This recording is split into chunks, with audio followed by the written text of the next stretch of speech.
saber antes de ir na psicoterapia. Eu sou a psicóloga Bruna Medeiros e essa é a minha convidada, a psicóloga Ana Carolina. E você está aqui para aprender um pouquinho com a gente sobre psicoterapia infantil, que é o nosso terceiro capítulo. Carol, vamos lá. Se a psicoterapia é para criança, eu tenho que ir também? Com certeza, até que a criança não vive sozinha, né? Exatamente. A criança está inserida dentro de uma família, dentro de um núcleo familiar, dentro de um contexto. Então, eu acho que assim como a gente falou no episódio anterior sobre trabalhar com diversos profissionais que acompanham a criança, que atendem a criança, trabalhar com a escola, o trabalho com a família na psicoterapia infantil é imprescindível.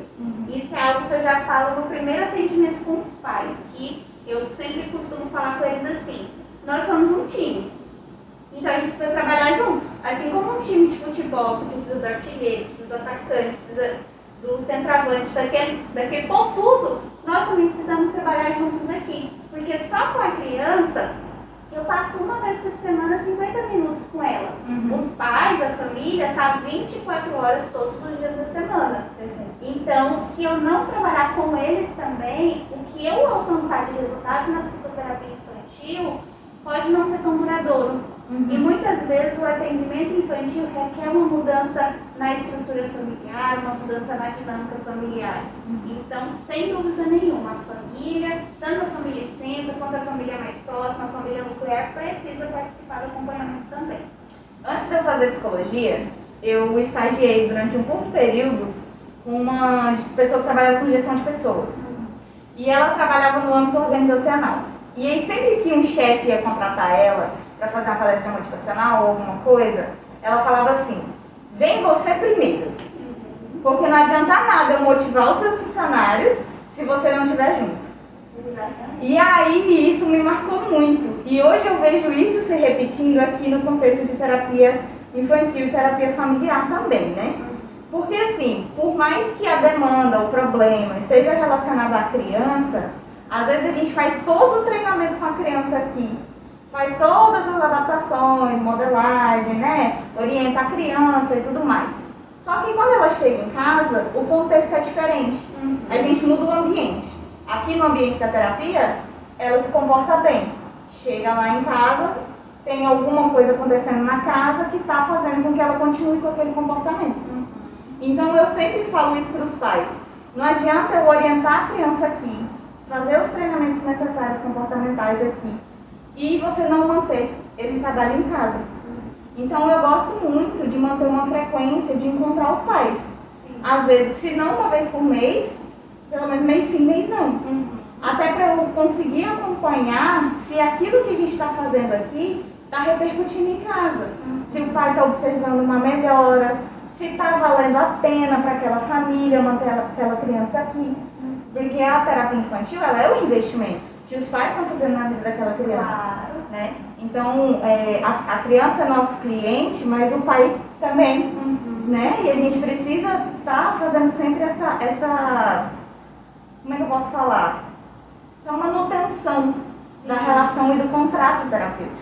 Também porque existem muitos combinados que são feitos na primeira sessão que ao longo do processo a gente precisa relembrar. Né? É sempre bom a gente avisar. E eu gosto de dizer também que não é só a criança que vai à terapia, é toda a família. Porque é como você falou, eu vou fazer um trabalho com a criança aqui, vou fazer intervenções com ela aqui, que se não tiver uma mudança, uma alteração na dinâmica familiar, não vai ser uma mudança duradoura. E muitas vezes, por mais que seja a criança que venha à psicoterapia, por mais que seja a criança que venha, seja trazida como o problema ou como o sintoma, eu também gosto de destacar que às vezes a criança é um sintoma da família. A criança, ela está expressando o que no seio familiar dela, o que na dinâmica familiar dela não está legal. Então, eu sempre trabalho muito com orientação de pais. Quando eu chamo os pais para dar devolutiva, eu já penso em estratégias para a gente percorrer os próximos passos. Pode ser que a gente vai continuar sem a psicoterapia da criança, mas com orientações de pais semanais ou quinzenais, enfim. Mas sempre pensando que precisa existir uma intervenção com os pais para que a psicoterapia da criança seja efetiva de fato. Perfeito. Acho que deu para entender, né? Que a gente precisa fazer essa conversa acontecer, né? Com certeza. E fazer treinamento de pais também, né? Porque também isso é uma coisa que eu falo muito para os pais, assim, ninguém é obrigado a saber tudo. A gente está falando coisas aqui que a gente estudou minimamente 5 anos na faculdade. E a gente continua estudando e continua lendo. Quando nos tornamos pais, mães e temos uma criança, a gente não é obrigado a saber tudo. Então, às vezes, alguma coisa que para nós que somos profissionais da área é muito óbvio, para os pais não é. Então, eu sempre falo, gente, o óbvio precisa ser dito. Então, eu faço um treinamento, faço orientação com os pais de coisas que, às vezes, é coisa do dia a dia, é coisa de dinâmica ali, e que eles não tinham se dado conta, ou tinham tentado daquela forma, não tinha conseguido, a gente busca alternativas. Então, o trabalho com os pais e com a família é imprescindível. Tem uma coisa que eu costumo falar para os pais, e às vezes para as crianças também. A gente não se comunica só verbalmente. O nosso corpo se expressa, as nossas emoções elas podem ser identificadas e as nossas atitudes falam muito. Às vezes, você tirar um tempo do seu dia para trazer o seu filho para 50 minutos de atendimento.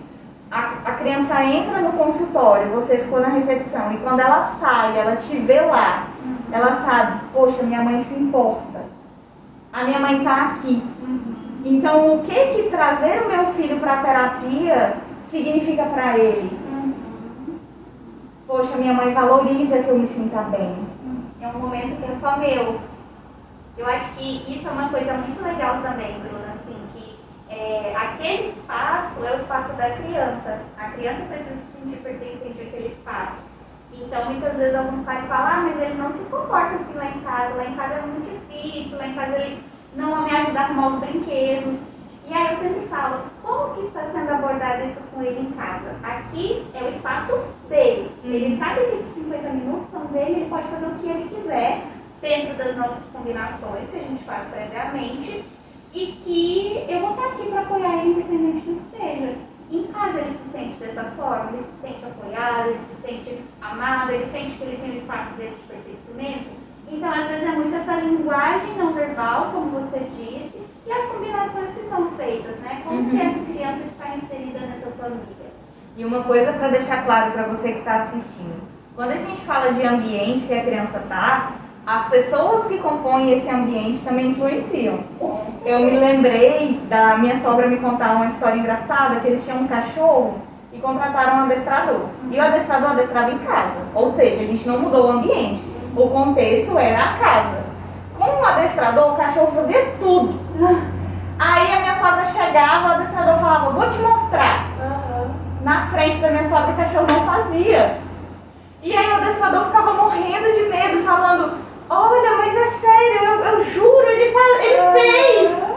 E ela falou, eu sei, eu acredito que ele fez, mas comigo ele não faz. Sim. E a criança, não comparando criança com cachorro, tá? Mas é só para vocês entenderem que a gente se relaciona com as pessoas de formas diferentes, né? E a criança, às vezes, na sua presença, ela não se sinta à vontade para fazer determinada coisa ou para falar alguma coisa, e aqui no contexto da terapia ela consegue, Sim. né? Então, também entender quando a gente está falando de ambiente, está falando de contexto, a gente está falando das pessoas, do lugar, né? Uma coisa que eu sempre pergunto para os pais naquela entrevista inicial. Ah, meu filho está se comportando mal na escola, está fazendo X coisa. Aí eu pergunto, quais são os outros lugares que ele também faz isso? Às vezes é só na escola, então a gente já entende, tem alguma coisa acontecendo na escola, precisando na escola. Isso. Então, até para você que está pensando, né, em trazer seu filho para terapia, para você entender que às vezes a criança não está fazendo de maldade, né? Ah, não, na frente do meu pai eu vou fazer isso, ou na frente do fulano eu vou fazer aquilo. É porque a gente se relaciona de formas diferentes dentro desses ambientes. Sim. Mas aí isso já é conteúdo para